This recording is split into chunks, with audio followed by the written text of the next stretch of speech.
Halo pemirsa, senang sekali saya Windy Nenggolan dapat kembali menemani Anda dalam Bingkai Sumatera.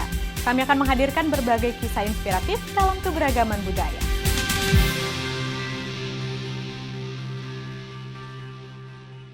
Ya pemirsa, informasi pertama datang dari sosok inspiratif asal kota Medan. Rosina Sitohang, seorang dosen yang begitu peduli terhadap para penderita kanker. Bersama Yayasan Sahabat Orang Sakit, ia mendirikan sebuah rumah singgah bagi penderita kanker yang sedang menjalani pengobatan di Rumah Sakit Pusat Haji Adam Malik Medan. Bagaimana Rosina merawat para penderita kanker di rumah singgahnya? Berikut liputannya.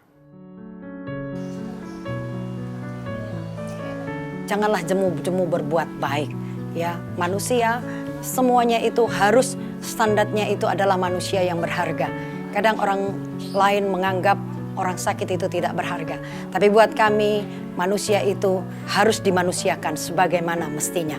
Ya, walaupun mereka sakit, walaupun mereka lumpuh mungkin, walaupun mereka tidak bisa melakukan aktivitas, tetapi mereka tetap ciptaan yang berharga. Yayasan Sahabat Orang Sakit atau SOS adalah yayasan sosial yang berfokus pada pemulihan kondisi penderita kanker. Yayasan ini berdiri sejak tahun 2010 dan sudah ada di 104 kota di Indonesia. Di kota Medan, Yayasan Sahabat Orang Sakit memiliki sebuah rumah singgah di Jalan Setiabudi Medan Tuntungan, Kota Medan. Rumah singgah ini menjadi wadah bagi para penderita kanker yang sedang menjalani pengobatan di Rumah Sakit Umum Pusat Haji Adam Malik Medan. Dialah Rosina Sitohang, perempuan usia 49 tahun yang menjadi pelopor pendirian Rumah Singgah Sahabat Orang Sakit Medan. Perempuan yang berprofesi sebagai seorang pendeta dan dosen di beberapa kampus swasta di kota Medan ini begitu peduli dengan penderita kanker, khususnya mereka yang mengalami kesulitan ekonomi. Kami mendirikan Rumah Singgah Sahabat Orang Sakit ini tujuannya adalah untuk membantu orang banyak. Ya, sebagaimana moto daripada kami adalah kami menjadi sahabat bagi orang sakit. Ketika mereka membutuhkan teman-teman yang di dalam kesusahannya, kesulitannya.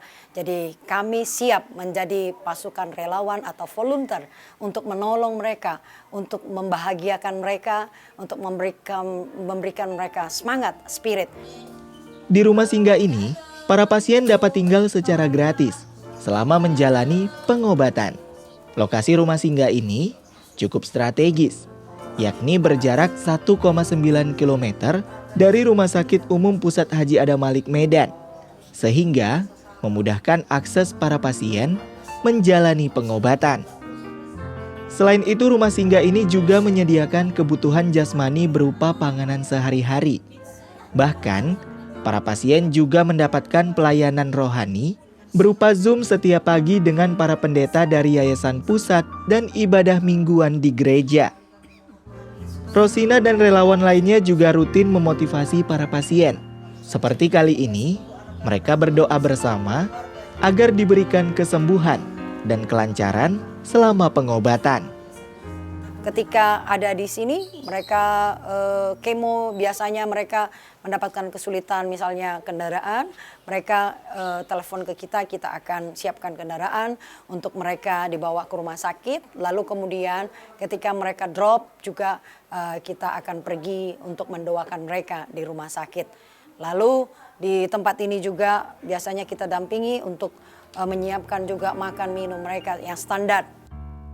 Sejak didirikan pada April 2022 lalu, rumah singgah ini sudah menerima dan melayani 50 pasien secara bergantian.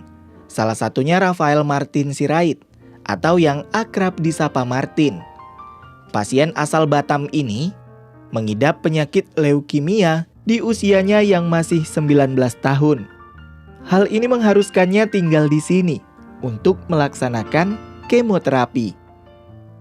Selama 6 bulan ia menetap di rumah singgah.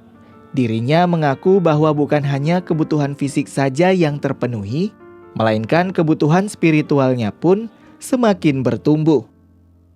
Saya bersyukur boleh diterima di tempat ini, dan saya percaya ini semua dalam rancangan Tuhan bagi saya dan ibu itu untuk menerima saya dan juga mengucapkan terima kasih kepada Ibu. Saya percaya rumah singgah ini semakin Tuhan jadikan untuk orang-orang yang memerlukan dalam bimbingan Tuhan dan tempatnya. Harapan kami semua pasien di tempat ini juga menyalurkan kebaikannya walaupun standar ataupun dalam keterbatasannya karena dia sakit tetapi dia mampu berbuat baik. Misalnya tersenyum setiap hari, mengucap syukur setiap hari, itu adalah perbuatan baik yang pertama harus keluar daripada diri pasien. Tidak ada kata terlambat untuk membantu sesama. Semoga cinta kasih yang telah ditaburkan oleh Rosina lewat rumah singgah ini dapat menjadi berkat dan dapat menginspirasi kita semua.